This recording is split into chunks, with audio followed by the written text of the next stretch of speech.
Welcome back. A new music shop is strumming up a different tune, and Toronto musicians are taking notice. It's not just for artists, though. There's a little something for everyone. Humber News' Tamara Shade stopped in to see what all the fuss is about. Bruce Domney has been playing the guitar for 50 years and says he has fixed them for 3 decades.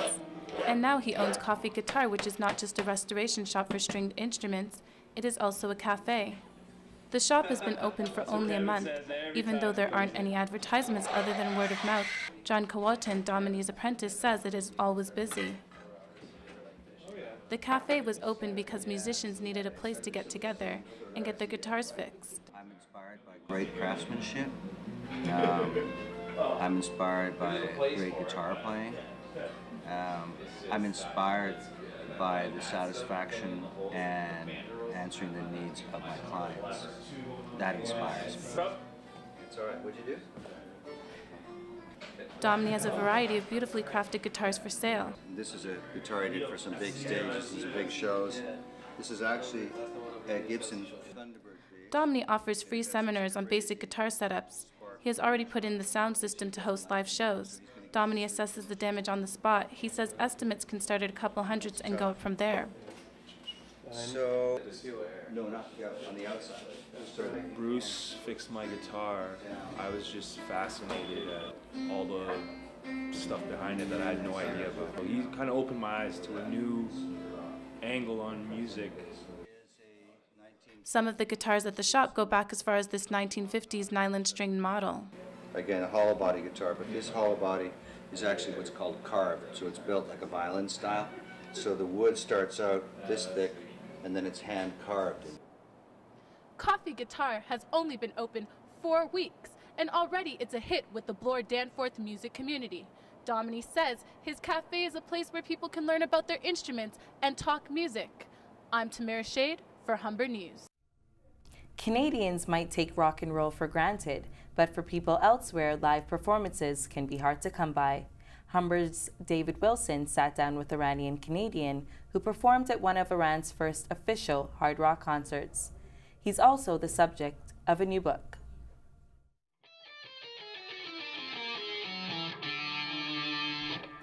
"31-year-old Agha Bahari is an Iranian-born musician living and honing his craft in Toronto. Bahari says that for him, music is the ultimate form of expression, surpassing written and even spoken language. Since I was a kid, I was exposed to different kinds of music, and throughout the years I developed the ability to be able to make music, and I found it to be as the most comfortable way to express how I feel and what I think. It does not have the limitations of language, and it's a universal thing. Born in the midst of the Iran-Iraq War, he first came to Canada after high school to pursue a career in music. Bahari's achievements include participating in Iran's second ever hard rock concert and becoming a voting member for the Recording Academy for the Grammy Music Awards. Randy Willis is an aspiring screenwriter and novelist who says he's writing a book about Bahari and his experiences. I'm a white-bread Canadian boy from the suburbs of Toronto. I don't know any of this. And so this has been like just an amazing journey for me to be able to help him tell his story to the world and add my own bits and pieces to it. So. Willis says that the book has been over a year and a half in the making and is centered around recorded interviews. Bahari says that his plans for the future are to finish the book and focus on non-public performances of his music. And for the time being, live audiences will miss him. David Wilson, Humber News. What do Iron Man, zombies, and stormtroopers have in common? They all made an appearance at Comic-Con. Now in its 14th year in Toronto, Humber's Evan Miller joined the festivities to speak with fans and soak up the atmosphere. It was another full house at this year's Toronto Comic-Con, an annual conference where fans of film, television, and comic books gather to celebrate their fandom and meet other like-minded individuals. Attendees had the opportunity to meet and listen to their favorite celebrities talk about their work. Agents of S.H.I.E.L.D. star J. August Richards spoke to fans about his early love of science fiction and the impact it had on his acting career. There was something about Star Wars. It was probably the second movie I ever saw in my life. And there was something about Star Wars that really animated me as a human being. You know, I didn't know what a movie was, I didn't know what acting was, but I knew I had to do that. For enthusiasts like Brandon Bott, Comic-Con is a chance to dress or cosplay as some of his favorite characters. This is actually my first costume. I'm working on more armor, and I kind of want to dress up as Spider-Man eventually. A wide range of merchandise was also available for fans to admire and purchase. Comic-Con is just one of 3 fan gatherings taking place in Toronto this year, with conventions like Anime North and Fan Expo still to come. Cosplayer Candace Brown says she's most looking forward to the summer events. They're like our big ones, so it's kind of like our little San Diego Comic-Con, I guess you could say. So it's, I guess it's easier for people if you can't get out that way. People got them here. And for Brown, it's an ever-expanding community.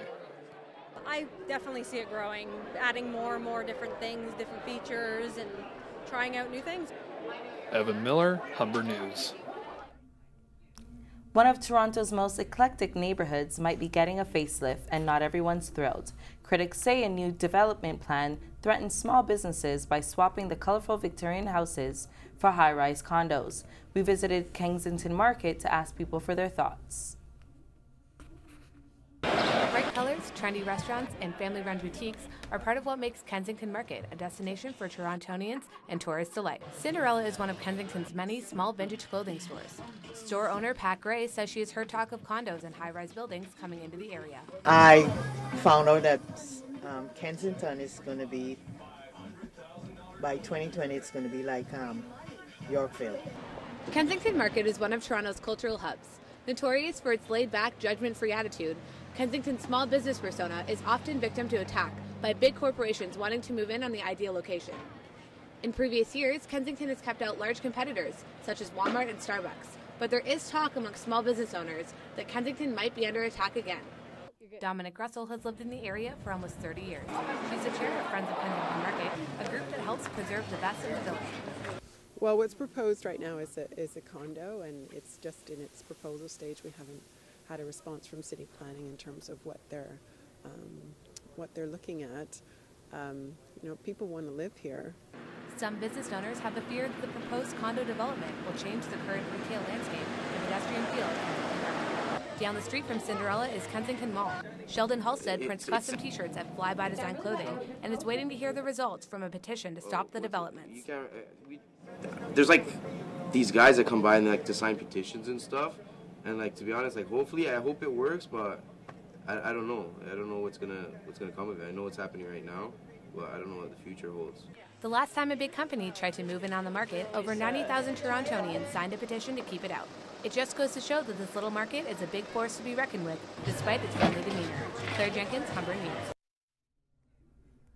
Fast, easy, and irresistible. Food trucks and street vendors alike serve up taste from all over, be it Greek, Italian, or just a hot dog. Sasha Aziz takes to the streets for the story. We all know it as street meat. Food trucks and vendors sell everything from poutines, burgers, and fries, all at an affordable price. However, the biggest seller above all Torontonians are hot dogs and sausages. Tasty Fries food truck owner Ivan says what he enjoys most is a sense of community.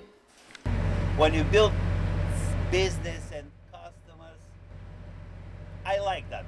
I like to see the same faces all the time. Food trucks and vendors are located all around the city. From going to school to going to work, street meat provides a fast and easy option for consumers. These vendors offer up cheap alternatives to grab a quick meal or snack on the go. Insurance broker Dave Randolph says he goes to these vendors to find the unique food.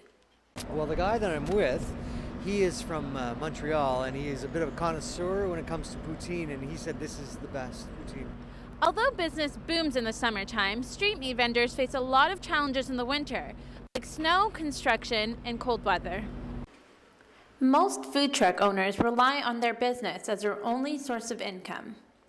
They have to work 365 days a year, whether it's rain, snow, or shine. Hot dog and sausages owner Abdullah comes out every day, no matter what conditions. In the wintertime, we are just, like I really bundle up and I just come over there and people are asking me that, like, oh my goodness, how could you do it? But I just tell them, you know what, this is my bills, which what motivate me to go to work. These mobile stands are consumer favorites, fitting every busy lifestyle. The popularity of food vendors continues to grow, especially now since the weather is warming up. In Toronto, Sasha Aziz, Humber News. That's all your news and entertainment for today. I'm Jaleesa Messiah.